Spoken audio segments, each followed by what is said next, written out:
So the G1 Climax 31, the 2021 edition has come to an end. Little bit of a tragic ending. We did not get the final match all the way done with, as it ended up with a referee stoppage, legit injury. Yeah, that's... G1 was a little bit cursed, it feels like. Bad time. You gotta just feel bad for everyone involved. Yeah, I'm wondering. I think. So we'll just start out. Okada won the G1 this year. I think Okada was the planned winner. Anyways, I don't think Ibushi was going to win. I was pretty sure it was going to be Okada anyways. They did get 25 minutes into the match, but not the ending you wanted. Those two in a G1 final, it was probably going to go another 10 to 15 minutes. That's what I was assuming. I was assuming we're going to get into the mid 30, low 40 minutes. And yeah, it's just a hair under 26 minutes. Yeah, but overall, I thought this year's G1 ended up being pretty damn entertaining. I like that. Well, of course, this is COVID related, and I hope they don't go back to it next year, but I liked one undercard match at most, and then the 5 block matches. They did it this year. They did it last year. I know it's COVID related, but I hope they stick with this format next year. One, it's probably easier on the guys because they're not then doing a multi-man tag on their day off. And two, makes it so much easier to watch. Yeah, it's, I don't know, just we don't, the cards are at a, well, some of the 5-match cards with the curfews is, you can maybe add one over. For the most part, like 6-match card, I think is about right for most shows. Yeah, definitely. It made it so much easier to watch this year, so much easier to watch last year. I did like last year, they basically had a round robin with the Young Lions, but this year, since one of the 3 got injured in his first match ever, he was not wrestling, so we just had Fujita and Oiwa. I forget the third guy's name. He was there doing ringside work, but he was not wrestling. Yudo Nakashima. Okay. It'll take a while for me to get used to all these new names. And I still can't tell Fujita and Oiwa apart yet. I have finally... Oiwa was taller. Yeah, I think that was the case. I think Oiwa was taller. That's really all I can do. And if they're not together, then I don't know which one I'm looking at. Yeah.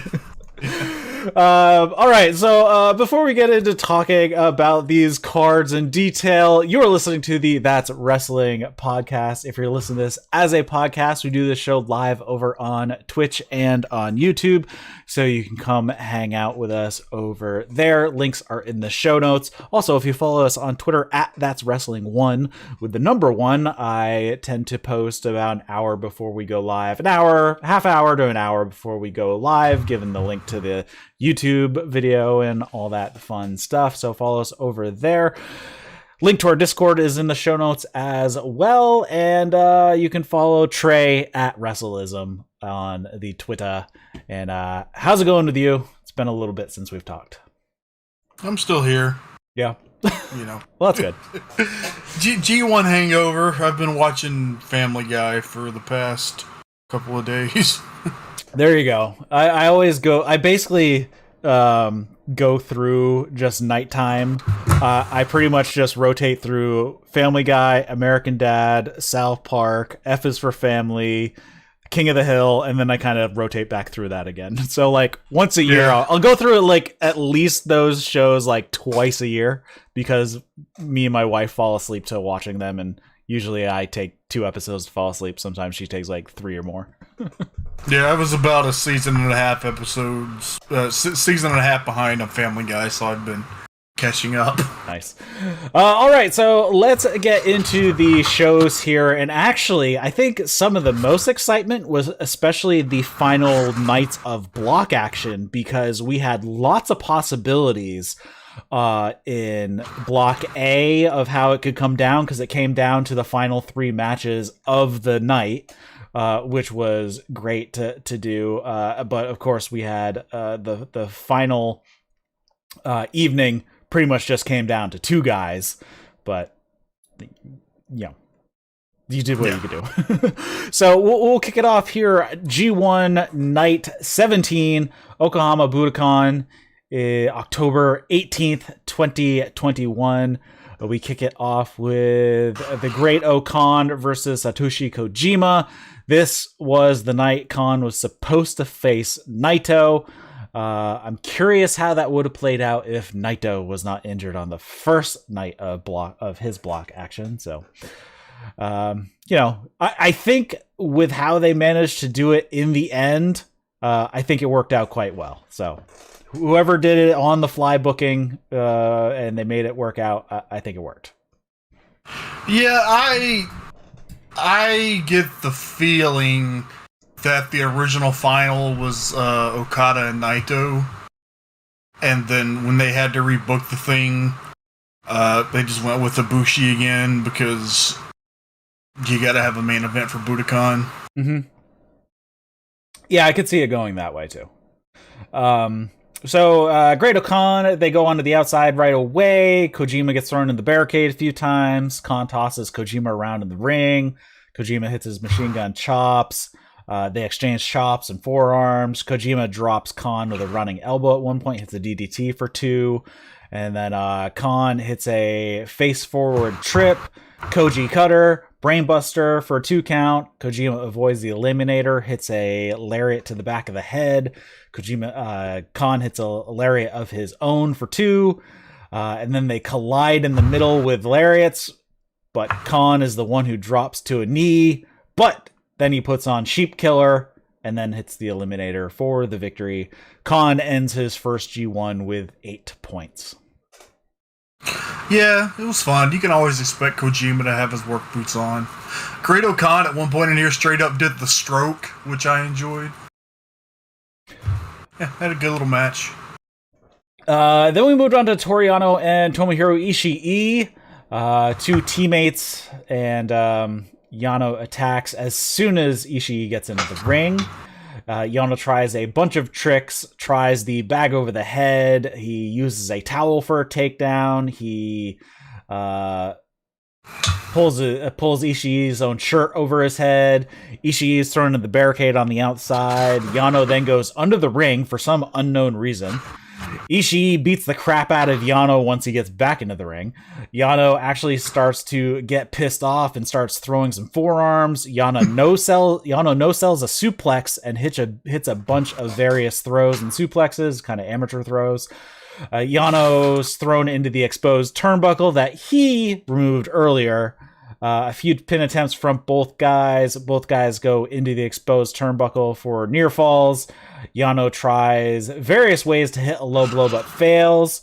Crucifix pin attempt from Yano. Ishii hits a sliding lariat, a running lariat for 2. And then Yano does hit a low blow on his teammate and hits a backslide for the win.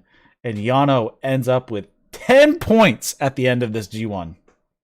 Yeah, this was the best Yano match of the tournament by far. This was very fun. It's like they started with the fuckery, and then in about 5 minutes, a fight broke out. Ishii managed to get Yano riled up, and they came to blows, and then Yano made a hell of a comeback.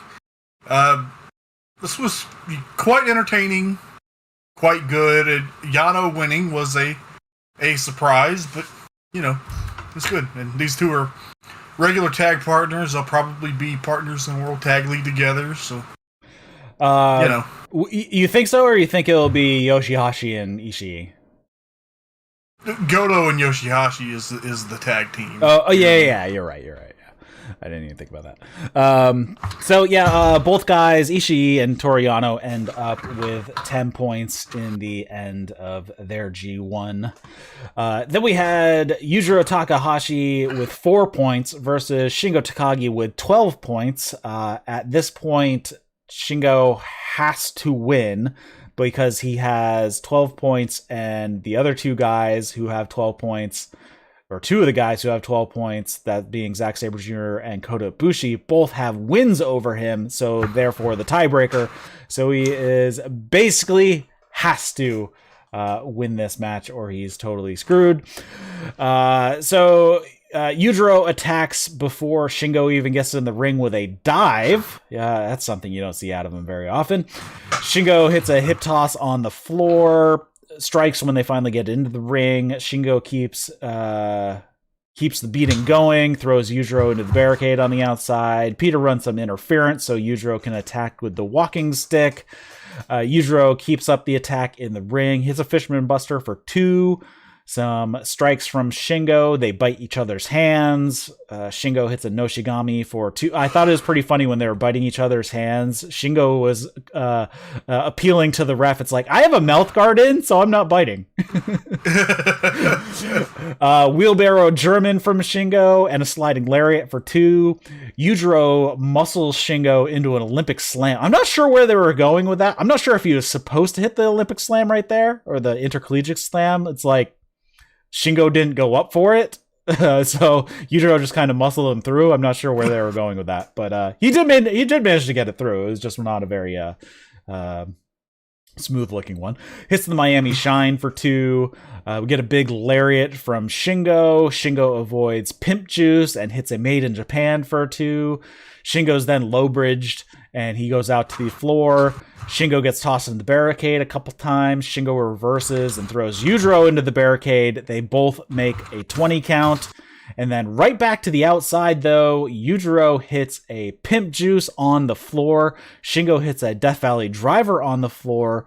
But as Shingo is trying to get in to make the 20 count, Yujiro grabs his leg and keeps both of them on the outside. And we get a rare double count out in the G1, which gets them both 1 point, as it is officially considered a draw. So Shingo gets stuck with 13 points, Yujiro with 5, and now we have a bit of a conundrum with all of the last 3 matches being against Bullet Club guys against the points leaders, and now we have, okay, so is there some sort of collusion going on here where really if Kenta wants a shot or then Zack Sabre Jr. and Shingo, if they only at least get draws, then Kenta has a much better claim at finishing up the G1 for himself. They have said for years that a double count out was 0 points each, and then which is funny because I remember, I think it was Yano and Fale, I think in 2017, had a double count out and they were awarded 1 point each. Yeah, and I remember that being, the rule in years past, but they've been insisting on it for the past few years, and then here it was, and then it wasn't.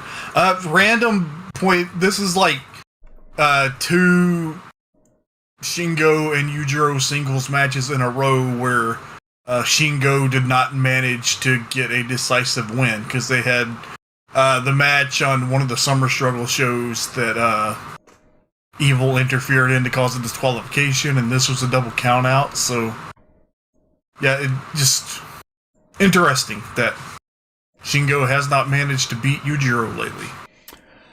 Then we go to the second of the important matches, and this is Zack Sabre Jr. sitting with 12 points versus Tonga Loa. Now, Zack basically, he needs a win to have a fighting chance here. Zack comes right out of the gate, really aggressive, and he actually hits a bunch of running boots before going to some submission attempts. Tongaloa gets to the ropes, though, on the submissions. Tongaloa hits a shoulder tackle, throws Zack to the outside, runs him into the barricade. Zack puts on a Cobra Twist on the floor, so the ref starts a 5 count, but he stops at 4, even though Zack never released the hold, which that's illegal. Last I checked, that would normally be a DQ because the whole point of grabbing the rope is that you're out of bounds. So if you're out of the ring, you're definitely out of bounds. So no idea what the ref was doing here. The ref was very lenient in this match because also maybe the referee remembered that wasn't the spot. the ref also stopped his 20 count at 17 before either of them got into the ring. So at this point, what's the point of the count? We just had a double count out in the previous match. We know they do them, but he just stops at 17 and neither of them even gotten into the ring. Who's the referee here? This is Marty. Fucking Marty. Terrible driver, terrible referee. Just I don't all around. I don't remember who was reffing the Yujiro and Shingo match, but Marty was definitely the one in this one. Zack, where are we? They strike in the ring. We get a standing moonsault from Tongaloa for a 2, puts on the Operation Jado Killer. Zack gets out of it. They go back and forth the rest of the match trying submissions. Tongaloa with some power and strikes. When Zack tries to stand and strike, he ends up getting dropped over and over, but he still wants to put up his dukes for some unknown reason. Zack puts on a European clutch. Tongaloa reverses it into a clutch pin of his own and gets the flash pin victory and totally destroys Zack's chances of winning, eliminating him here with 12 points, and Tongaloa gets his 6 points. This was really good, and I wrote here I'm getting sleepy because this was like, I don't know, at 5:30 in the morning, but Zack was fighting like a man possessed, and then you know Tanga just trying to do something to prevent Zack from winning, and then they were countering, and it built to like a hell of a crescendo, and then Zack got caught in one of his own like European clutch type moves, and was just he sold like being just pissed off really well. Yeah, this was hell of a match. Yeah, and I mean, this closes out an excellent G1 from Tongaloa in his... Is this his first G1? Yes. Yeah. Tomatonga's been in one before, though, right? Like, years ago? Yeah. Yeah, I think I said last time, like, out of all the people that have, like, raised their value in this G1, I think Tongaloa has done the most. We move on to the final match of the evening. It's basically going to come down to the winner of this match, though I believe Kenta only needs a draw and he would win. So, because he has the tiebreaker. No, he does not have the tiebreaker. I don't know what the... I think it was... What, were they on 12 each? Yes, they're 12 each when they started. Kota had the win over Shingo. Yeah. Kenta did not Shingo, have Kenta had the win over Zack Sabre Jr. Since Zack Sabre Jr. is eliminated, it doesn't matter at this point. Essentially, whoever won this was going to go to the final. Yes, so winner was going to take it, and a draw would have actually been in favor of Ibushi because he has the win over Shingo and Kenta did not. So, yeah. All right, so it comes down to the winner of this match. Kenta, which he has not been doing, he powdered immediately after they circled a little bit. They start with a little kickboxing, which was, the kind of worked kickboxing. It was really nice. Ibushi hits a running kick that rode a bit high and got Kenta right in the face. Kenta throws Ibushi into the ring post, Kenta into the barricade a few times, and then they get a very long 19 on a 20 count. Yeah. Like, it was like 22 by the time they actually got in. Bushi's thrown into the exposed corner, but Red Shoes won't make the count. Kenta tries a reverse triangle choke. Kenta catches a kick and puts on an STF.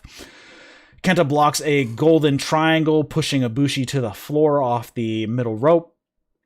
Ibushi's thrown into the barricade. They fight out into the arena a little bit, which is not allowed.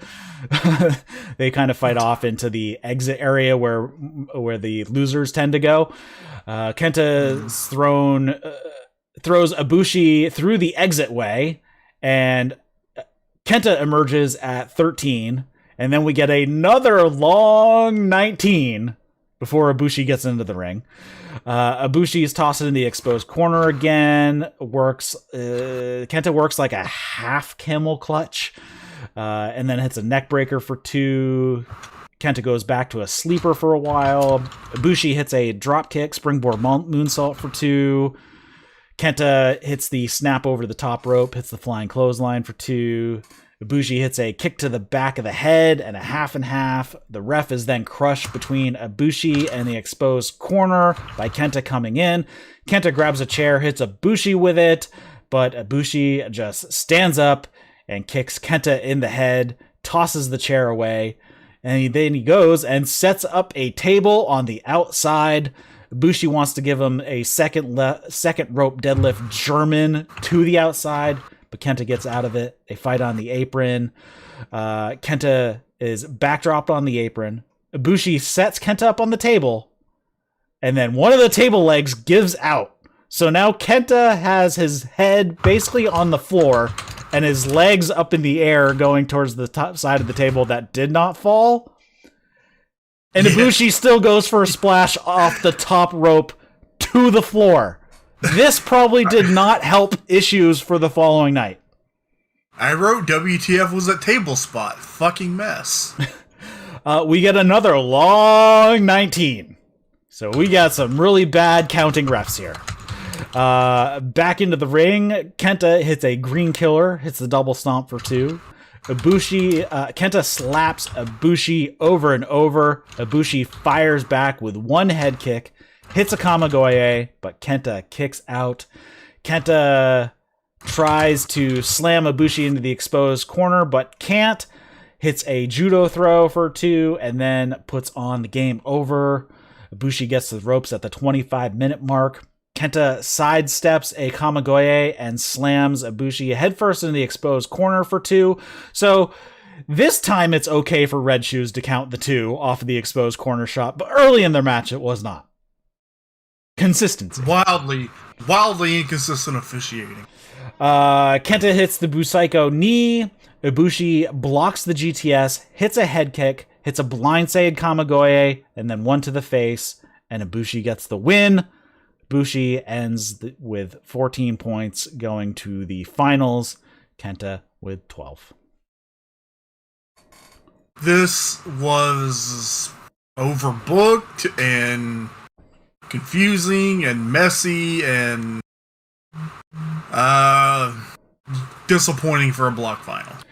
Yeah, this officiating is ridiculous, and I blame the refs a lot, but I blame the wrestlers more because they put the refs in an awful position to have to look like idiots. Yeah. And that's just wrong. They're basically screwing the refs. And now I hate the refs when it's really the wrestlers' fault that they have to look like idiots. Yeah, agree. The refs should just like revolt and just start calling DQs. Like, just go off script and just call DQs. Be like, okay, you guys did something wrong, so don't blame me. Blame yourself. You screwed this matchup. Ibushi thanks everyone. He thanks Kenta as well, and he says, I've taken my chance to win the G1. I will not waste the chance. I will make it a hat trick because, like I said, I won't run away, I won't lose, I won't quit, I won't betray you. So there was that. That's the end of the block action for over in the A block. Yep.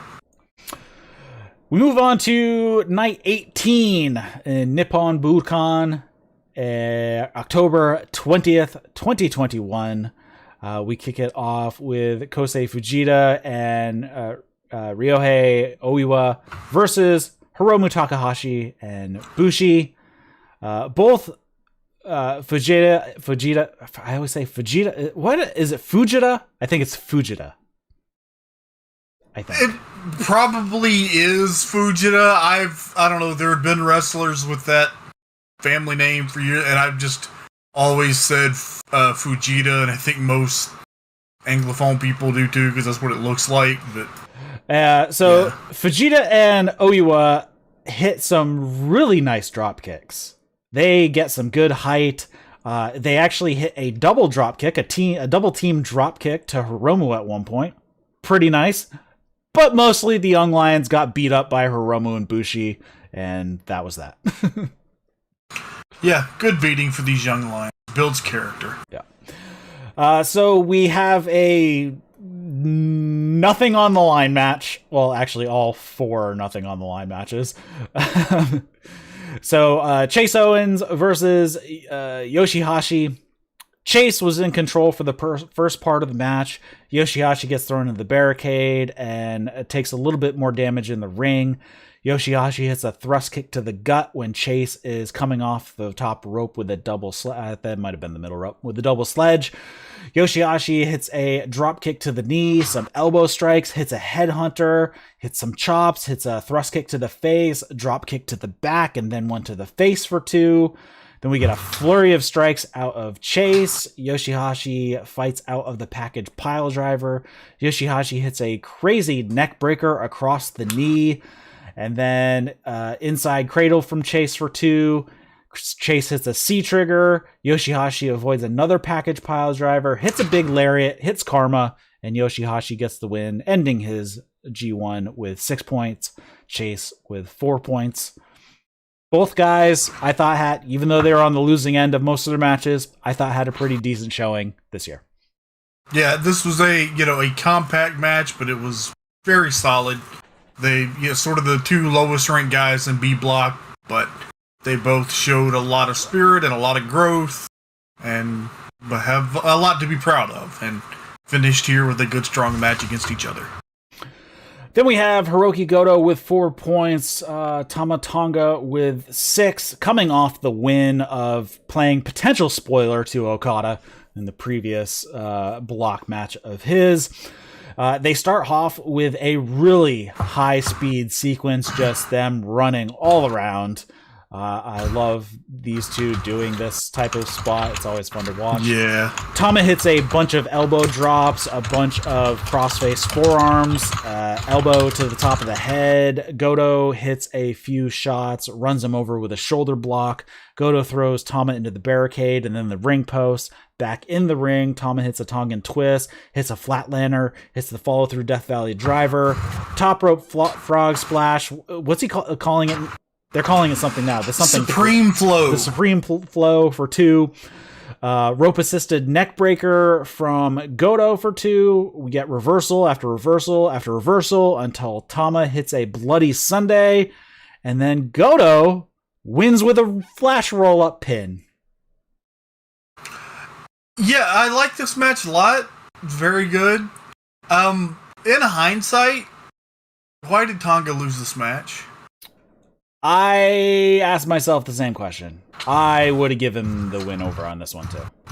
Yeah, I didn't think about it originally, obviously, because we didn't know what was going to happen. But it's why. This was a good match. Yeah. So then we move on to Taichi with 4 points versus Hiroshi Tanahashi. 8 points. Both of them are eliminated. Taichi goes right for the dangerous suplex for a close near fall right out of the gate. His ribs are all taped up though, as they have been. Hits a head kick, but can't pick up Tanahashi to hit a Black Mephisto. His ribs are hurting too much. Hits an axe bomber. Again, he cannot lift Tanahashi. Tanahashi attacks the ribs and then the knee, works a leg lock. Taichi hits a few kicks to make some space. Then he hits a few more kicks. He gets hung up in the Tree of Woe. Tanahashi hits a drop kick to the ribs, puts on a clover leaf. Taichi gets to the ropes. Tanahashi hits a sling blade. Then Tanahashi eats a dangerous suplex, and then, but then he gets hit with a super kick. Taichi covers for 2. Tanahashi blocks a Black Mephisto attempt, hits a twist and shout, and then a sling blade for 2. Aces high. Tanahashi then crashes and burns on the high fly flow. Taichi immediately puts on the Gato clutch and gets the pin. So Taichi gets a victory over the U.S. heavyweight champion. Ends his G1 with that win, getting him 6 points. And Tanahashi only with 8 points at the end of this G1 and being a champion. Yeah, they've mentioned that he's had a history of bad G1s as a champion. Interesting. This was a hell of a lot of fun. Taichi just went, his ribs are hurting, so he just goes full Kawada earlier, tries to win quick. But Tanahashi worked the ribs. That must have sucked. And, they did all the stuff, like you said, and then had a really good match, and then Taichi won with the Gato clutch, which, I don't know, it's kind of a cool finish, I thought. I like this a lot. Then we had Evil with 12 points, thankfully eliminated. Sonata with 8. Evil says, this is all over. There's no point in wrestling. So he rolls out of the ring. He rings the bell and he starts to walk away. Sonata's like, no, I'm going to beat the shit out of you. And so he goes outside the ring, attacks him, and then drags him back towards the ring. But he goes by the timekeeper while he's doing it and rings the bell. So the match is restarted, even though it never officially ended. Dick Togo bullshit, chair bullshit. Sonata starts to make a comeback, but of course on the outside, Evil throws Sonata into the barricade, knocking over the timekeeper, puts on the Dark Scorpion on the floor. More bullshit from Dick. Darkness falls for 2. Sonata avoids the exposed corner, sends Evil into it, hits a springboard shotgun dropkick, and then a TKO for a 2 count. They try to frame Sonata with a chair, but it doesn't work. Sonata puts on a skull end, brings it to the ground, and then Sonata, like a fucking idiot, let go of the skull end right before the 3rd arm drop, and the match would have called the match. The ref would have called the match off in 0.03 of a second. But he lets it go. So Evil gets his knees up when he goes for the moonsault. When they get to their feet, Sonata is still on the offense, though. Sonata hits a few strikes. Evil rakes the eyes. The ref gets knocked down. Sonata uses Togo to hit a magic killer, though. They hit each other with low blows. Sonata tries an Okana roll. Togo pulls the ref out of the ring. More bullshit. Evil hits Sonata with a chair. Everything is evil. And that's the end of the match. God, these matches suck. I no longer have the capacity to care about an evil match. Yeah. And then he made a mockery of the following night's 8-man as well. And it was freaking awful. Or was it a 6-man? I don't remember which one he was in. He was in a 6-man, and it was god awful. Yeah. But we go to something that was not god awful, and that was Jeff Cobb with 16 points. He just needs to either draw a no contest or a draw or a victory. So anything other than a loss in this match goes in Jeff Cobb's favor. Okada has to win. Cobb has to not lose. Right. Jeff Cobb, Okada with 14 points. He's got to win. They go right at each other at the bell. Okada avoids a tour of the island, hits the backpack neckbreaker right away. Okada hits a running basement drop kick, a hard running back elbow from Cobb. Cobb hits some shots to the back. Cobb hits a really nice delayed vertical suplex, but when he goes to like do the fallback, he just tosses Okada down. He doesn't go down with him like you normally would with a vertical suplex. A couple of belly suplexes from Cobb for 2. More tossing Okada around like a sack of potatoes. Okada moves out of the way of the standing moonsault and hits a flapjack. Okada drop kicks Cobb off the top rope. Okada gets caught doing a crossbody to the floor and gets backdropped onto the floor. Cobb hits a standing drop kick back in the ring. Okada hits a shotgun drop kick on Cobb while Cobb is standing on the apron, but he doesn't go very far. He just falls off the apron, and then Okada hits a tope con hilo. Yeah, that was bananas. Not something you normally see Okada do. He did kind of land on his tailbone, which probably why he does not do them very often. Because Okada is deceptively big. I think he's like 6'3" or 6'4". He's a tall damn guy. 6'5". He's a tall guy. So Okada blocks the Tour of the Islands. Cobb reverses the tombstone, and he hits one, and then holds on and stands back up out of the tombstone. Hits a spinning tombstone. Cobb hits a ripcord Tour of the Islands, or it goes for a ripcord Tour of the Islands. Okada fights out. Okada misses a lariat, hits a drop kick, puts on the money clip. They kind of get to their feet, so he hits a spinning tombstone into the money clip again. Both guys reverse each other.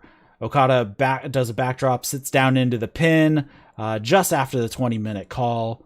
Cobb sets Okada on the top, hits him with the drop kick. Okada gets caught in a tree of woe, sort of. He's like hanging on the outside, and Red Shoes had to like release his leg. I'm not sure if that was a planned spot or not. I don't think it was. Yeah. Cobb lifts Okada off the apron and puts him back on top. Okada reverses a Tour of the Islands off the top into a desperation DDT. Then Okada misses the Rainmaker again. Okada avoids another Tour of the Islands, but then he hits the Falcon Arrow and a Rainmaker, and Okada gets the win. Yeah. Looked like Cobb got his bell rung in the opening minute or so. Bad deal. But he's kept going, so hopefully he's fine. What was I going to say? Oh, yeah. This match was really great. Like, it's what you'd expect. You got the best wrestler on earth fighting to overcome a physical force of nature. And the fact that they have traded wins in big matches this year really made you feel like this could go either way. And they told a really good story here, and by the end, it was fucking phenomenal.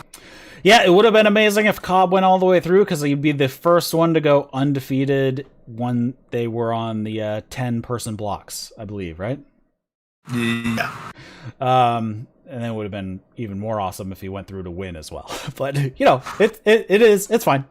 I mean, it was Okada's year. We kind of saw it coming since the beginning. That Okada would be moving back towards the top, especially pulling back out more the Rainmaker style and using the Rainmaker as a finish, and one Rainmaker gets the finish. Instead of, it was getting watered down when a lot of people were kicking out of the Rainmaker. Yes. And Jay put in the chat, Okada is 6'3". Huh. So he is a big dude, deceptively big. So doing that tope, that's a lot of mass coming at you. That was quite a lot. So Okada wins the block. Okada says it comes down to tomorrow. I've put in the work, but tomorrow I got to go to work, so I'm going to make it an early night tonight and come back tomorrow and make it rain. Indeed. So we move on to the final night of the G1's Nippon Budokan, October 21st, 2021, and Kosei Fujita and Ryohei Oiwa versus Yoshinobu Kanemaru and El Desperado. very similar match to the previous night. Good work from the Young Lions, hitting their drop kicks. And actually, one of them hit like the super short drop kick because Ketamaru was running in on him way fast, so he could not get any height, so he basically kicked him like right in the gut, which was great. Then they get beat by the vets. Ketamaru taps out Fujita with the Boston Crab.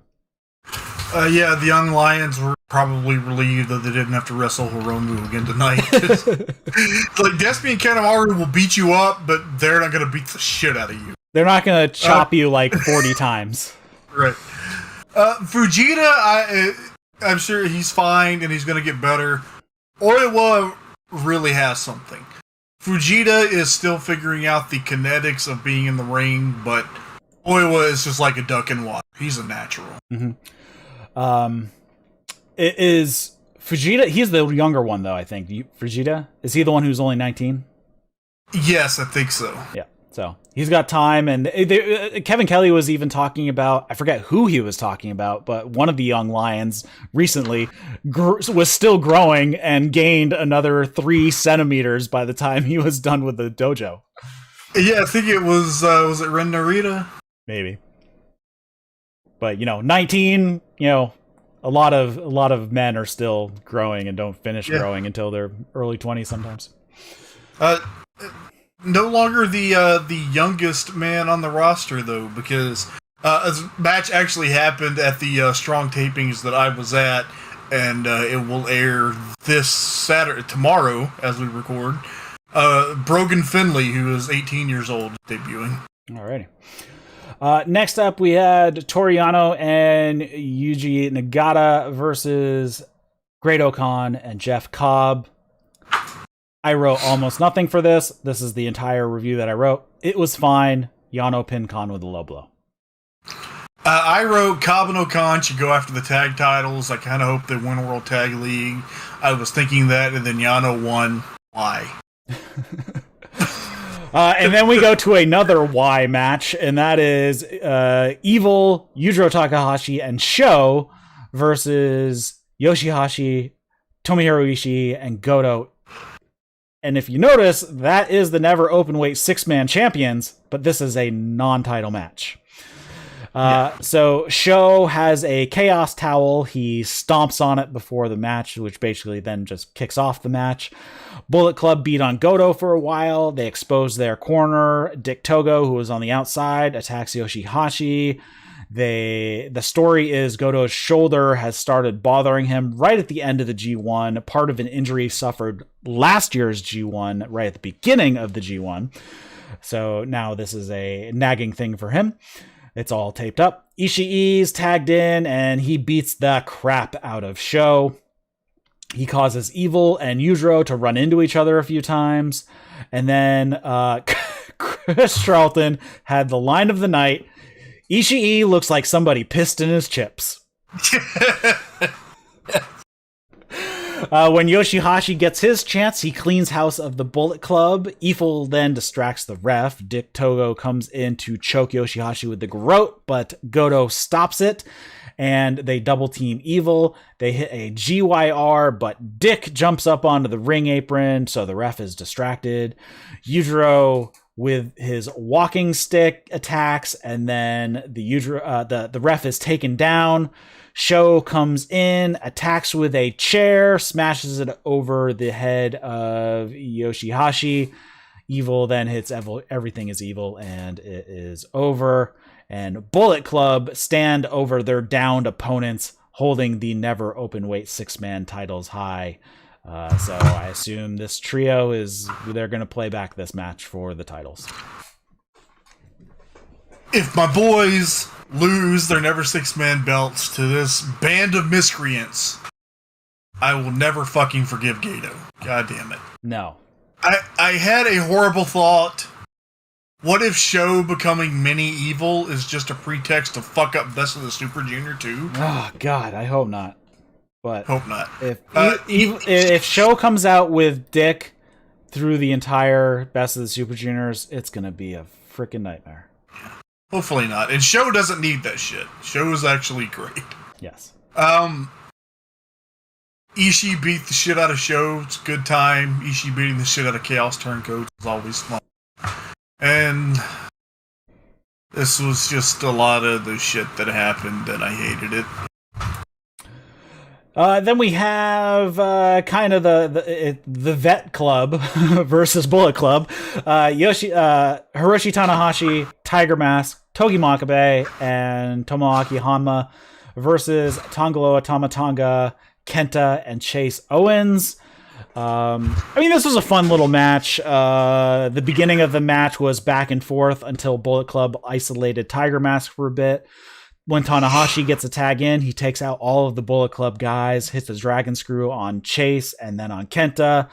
Though then they team up not long later, hit some double team on him. Hama hits Chase with the Kokeshi, but then God come in to attack. They beat up Makabe as well, but he hits them with a double clothesline. Chase hits a C-trigger and a package pile driver and gets the victory, and I did not write who it was over. Honma. I figured it was over Honma. Because I did in fact write who it was over. Chase calls out Tanahashi for the US title, but Kenta hits Tanahashi from behind with the US Championship belt, and now Kenta and Chase are arguing over who gets the shot to with Tanahashi, and Kenta actually leaves with the belt and takes it with them. Did he? I didn't catch it. I just know that they agreed that Kenta can have the next shot because Owens is going back to the U.S. for a while. Yep. Still surprisingly have not had Power Struggle card announced yet, but it would not be impossible to do Tanahashi and Kenta at Power Struggle, and then do Tanahashi against Chase at Battle in the Valley. But that would require Tana to not be in World Tag League, so I guess we'll see. Yeah, that would cause that issue. Though, do you think Tanahashi would be in World Tag League anyways? He usually is. Because his most recent partner is now not going to be able to wrestle, probably. Yeah. Maybe. I don't know. It's about a month away. If it was just ended up being a dislocation, he could come back, but I haven't heard anything more over the... We'll talk about it in a minute. Then we come back after the intermission, and the Dangerous Tekkers music starts playing. There's no match for either of them, so they're like, what the hell is going on? Zack Sabre Jr. comes out to the ring. He's in kind of workout shorts and shoot wrestling shoes. He crouches down into the corner, and then Shibata's music starts playing. Yeah, and they're like, what the hell is going on? Well, Shibata comes out. He walks out to the ring. They're going to have a special 5-minute exhibition UWF rules match. And it was the greatest 5 minutes of grappling and submission wrestling to a draw that I have ever seen. Absolutely. Absolutely. This was... Oh my god. It's everybody just overwhelmed with joy. This was... This was as high a high as the main event conclusion ended up being low. And holy shit. Just this was wonderful, pure happiness and joy. So he was gone just before I started watching New Japan regularly. Really? So I don't think I've actually seen any Shibata matches. And I'm going to have to ask, because I'll probably butcher it, but I'm pretty sure you say his first name, Katsuyori?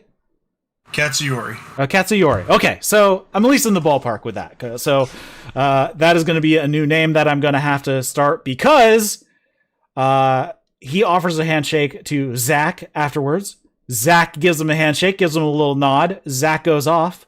Shibata gets on the mic and thanks Zack and says, next time you see me in this ring, I will be in my gear. Holy shit, man. So, yeah. I got... There's a lot of things that people want out of this. Like, I don't know what it's going to be, but man, The one thing we need to see is Katsuyori Shibata and Bryan Danielson in an "I'll tell you when I'm done wrestling" special match. Yeah. So both of them wanted more time once it was over as well. so Zack, yeah, you gotta find the Zack's post-match comments when he was saying like, whatever Shibata wants. If he wants a grappling match, a wrestling match, an aggressive game of Tiddlywinks, a passive-aggressive game of Monopoly, whatever he wants, I'm down. I am down to watch it. Yes. So, yeah, big right there. I'm curious what happens. If you're a newer New Japan fan, Katsuyori Shibata debuted about 2001, 2002, somewhere in there. He was you had in the late 80s and 90s, you had the Three Musketeers, Masahiro Chono, Keiji Muto, and Shinya Hashimoto. In the early 2000s, Tanahashi, Nakamura, and Shibata were touted as the new Three Musketeers. Shibata ended up leaving the company, having a lackluster MMA career, did some other pro wrestling, finally came back about 2012 with Kazushi Sakuraba, and was he was like the prodigal son, and had a feud with Tanahashi that finally culminated, and then I guess ended with Shibata kind of being accepted back into New Japan. And he had a hell of a run there for a few years. And then 2017 or 2018, he won the New Japan Cup, and he had an IWGP title match with Okada. It is an amazing match, but there is a point. I complain. This is the reason I complain about these headbutts every time. Because Shibata headbutted Okada so fucking hard that Shibata almost killed himself. Literally. Like, bad, like, concussion. I think, like, maybe some brain bleeding. And he's told he'd never wrestle again. But as we have seen with, Bryan Danielson, Edge, Christian, that things get better, and some guys have been able to come back and do some things, and I think Shibata has always wanted to come back. He probably, wants to finish his career on his terms, and this was the first real indication. Well, I guess the first indication was the brawl with Kenta a couple of years ago, but this was a pretty strong indication that we will see Katsuyori Shibata wrestle again. That is something to be celebrated. Yes. So, yeah, so I would have had just a tiny bit of overlap, because I believe his injury was in 2017. I'm pretty sure. It was... Where are we here? New Japan Cup. Where the heck are we? So it was it was in 2017. Looks like in April at Secure Genesis. Yes. So I actually started watching probably like 3 weeks after that. Because I went back and caught Omega Okada 1, and then I started watching regularly. Because I remember I basically started watching right before Dominion of that year. So, yeah, I would have missed seeing any of his stuff by a few weeks. But I did hear about it on, like, Observer and whatnot. Yeah, there's a lot of stuff worth revisiting in the New Japan World back catalog. Yeah. Maybe we'll talk about it sometime. So then we have the run up to the main event. That's the best I can call it. We have Hiroyoshi Tenzan, Satoshi Kojima, Ryusuke Taguchi, and Master Wato versus LIJ, Sanada, Bushi, Shingo Takagi, and Hiromu Takahashi. Taguchi and Hiromu, they just crisscross each other forever. And then Taguchi just stops hitting the ropes and he just walks back and forth, forward and backwards as Hiromu runs by him. They do some comedy around the Mongolian chop, which was actually pretty funny. Hiromu beaten up a bit until LIJ clears the ring. Hiromu gets attacked to Shingo.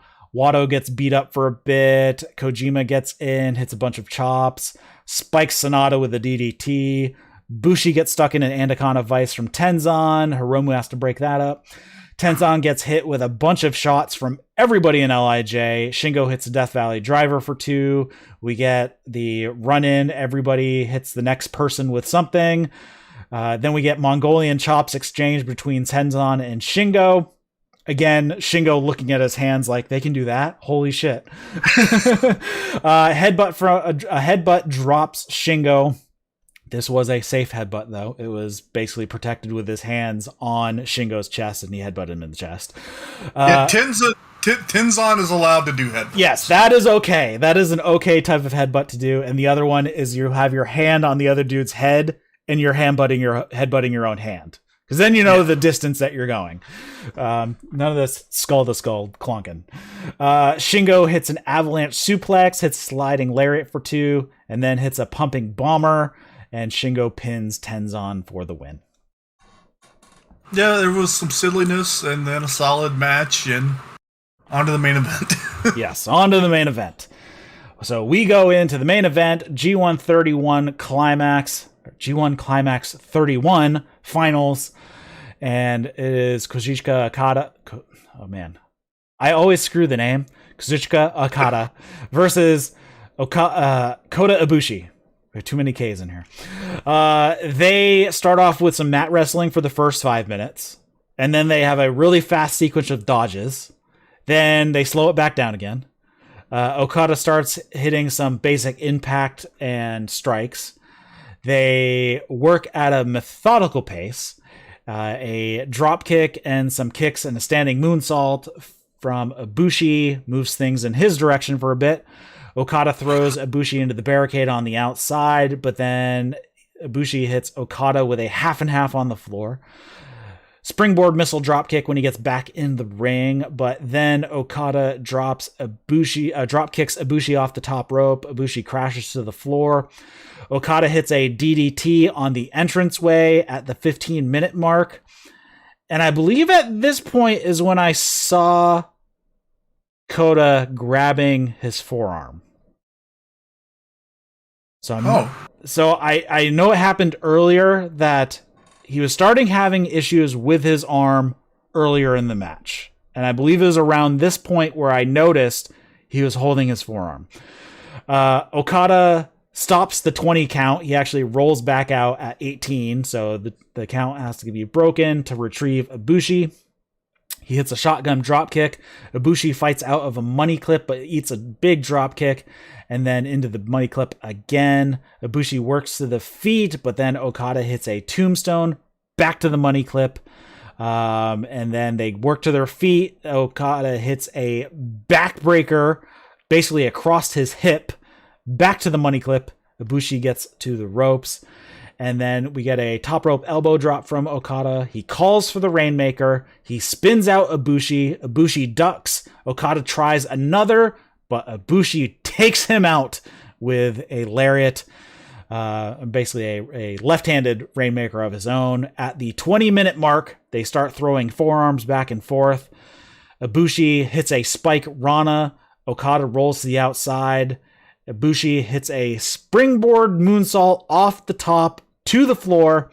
And then this is where it all goes to hell, because this is where most people think the first part of the injury happened. He hits a sit-out last ride. The moonsault part is where they think the first part of the injury happened. Hits a sit-out last ride in the ring for 2. We get some reversals. Ibushi hits a ripcord head kick, then a flying knee, and then a Kamigoye. Okada gets a shoulder up. Okada blocks another Kamigoye with a backdrop and a sit into the pin attempt. Ibushi ducks a lariat, hits one of his own at the 25-minute mark, and then Ibushi goes up top, and he crashes and burns hard on a Phoenix Splash. I thought he face planted, so that's what I thought his legit injury was, but it looks like he hurt his arm. The ref calls off the match, and we have a ton of people tending to Ibushi. They actually unscrew the bottom rope so he doesn't have to like roll under it or crawl under it, so he can kind of be in a sitting position when he gets out of the ring. What a bummer way to finish the G1 in the finals, with a legit injury. And it seems to be he dislocated his shoulder. I have not seen any further news on the damage, if he tore a rotator cuff, tore a pec, tore a shoulder, or anything like that. Yeah, man, they were telling such a good story. They were building such an incredible match, and then it just seems moot to talk about because it went awry just through a freak accident on, you know, one of those things that happens and reminds us how dangerous this shit is. And just, it's like, how many times in these big matches has Ibushi just narrowly avoided a horrible disaster? Yeah, and like I said, watching that Falcon Arrow, I thought he face planted, and that was the problem. I thought he might have knocked himself out legit. And like I said, earlier in the match, I saw he was clutching his forearm. So, yeah, something was messed up, and I think this was just the camel that, you know, the straw that broke the camel's back. Really, this is more like the 10-ton brick put on the camel's back, but, you know. Yeah. Ibushi, I imagine, had to be incredible pain, because apparently he didn't respond when Red Shoes checked on him, and that's why the match was stopped. Because, you know, if Ibushi had his faculties about him at all, he would have tried to continue, which, not that that would have been a good idea, but it had to have been a horribly, horribly painful injury. We're still not sure. Did he break his arm? Did he break his wrist? Did he dislocate his shoulder? Yeah, I mean, that was another thing when they were carrying him out. Yeah. When they were carrying him out, it looked like his wrist was floppy. Like he had no control over it. Like it always went down with gravity, regardless of which orientation it was with. So I don't know. It could be a couple things that happened. Because, yeah, like I said, he was grabbing his forearm earlier. So he could have hairline fractured it and then complete fractured it on this. He also could have broken his wrist and dislocated his shoulder. Yeah, exactly. Just bad time. Not the way you want this thing to end. It was a good G1. It was it cursed, maybe the term. You know, with the Naito injury. The Naito injury, the first, and then this on the last night.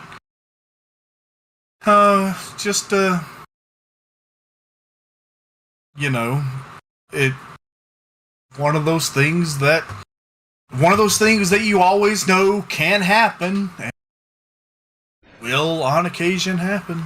Yeah, immediately at first, I thought, I can't believe Gato did this. Because I could believe, at this point, this would be something Gato would book because of how shitty some of the other booking has been. But then once Okada, his face just said it all, like, this was not supposed to happen. I'm like, yeah. He's legitimately hurt. He went over to, check on Ibushi and all that fun stuff. And so once they cleared Ibushi, Okada gets on the mic and says the match ended by ref stoppage and injury, but it's all the same. I've won the G1 climax. I fart with heart and pride, and the results are with heart. What? It sounded like you said I fart with heart. I fought with heart and pride, and the results are what matters. I've won the G1. thanks to all the support from the fans here in Japan, all around the world. Eyes will be set on the Tokyo Dome, and I am the epicenter of New Japan Pro Wrestling. It's on me to tear it up, and I will once again carry this organization on my back. I want to say that this is the end of the G1, but first, Kota Ibushi, this is not the end that I wanted, so let's do it again. I have one thing to say as the G1 champ to New Japan Pro Wrestling. Make sure I get to wrestle Kota Ibushi again. And so that I can face Ibushi, make sure that I am the world heavyweight champion, or at least make me the heavyweight champion if I can't be the world champion as I wait for Kota Ibushi. Yeah. So I think because everybody was kind of confused about what he was talking about here, it kind of seems like instead of having the contract, the briefcase with the contract, he wants to carry around the belt. Yeah. And they had a press conference today, and he said so to President Tsubayashi. Tsubayashi said that they would think about it, and I guess we'll see. And then your Twitter prediction or your prophecy came to be as Okada goes to the back and he's there for the press. Tama comes in and says, "You almost had a perfect G1 until I beat you. And whoever makes the briefcase, just make it the Tama Tonga briefcase because the reign is over." And I'm going to beat you again. So Tama immediately challenging for the briefcase or the right to challenge contract, whatever they decide to do. Yeah, and presumably that match will be at where you cut out right at the Power Struggle. I'm guessing you said. Yeah. So yeah, there is no cards other than the Autumn Attack show tomorrow night in Texas. Yeah, that was taped. That was already taped. I was there. I can confirm that it was taped. So yeah, I think we've got a Korakuen on like Monday. So Sunday. You're gonna have to announce really. Yeah, Sunday. Yeah. Sunday local. So that'd be Sunday morning for us. So yeah, Korakuen Hall on Sunday, and no card. Yeah, so we had nothing to talk about. Yeah, we have no cards on any of the upcoming shows, so not sure where they're going to play out some of these matches. Obviously, Tanahashi, we have quite a few challengers for the U.S. Heavyweight Championship after all of his losses in the G1. We have 2 title challengers, though one of them might be out depending on his injury, that being Kota Ibushi. Zack Sabre Jr. also has a claim for a title shot. So yeah, I'm assuming Zack versus Shingo is going to happen in Power Struggle. Yeah, if I was guessing the Power Struggle card, I would think Shingo and Zack for the World Heavyweight title. Tanahashi and Kenta for the U.S. title. Bullet Club versus Chaos for the 6. Maybe. I wonder if that match might be a Korakuen match. Robbie Eagles and El Desperado for the Junior Heavyweight title.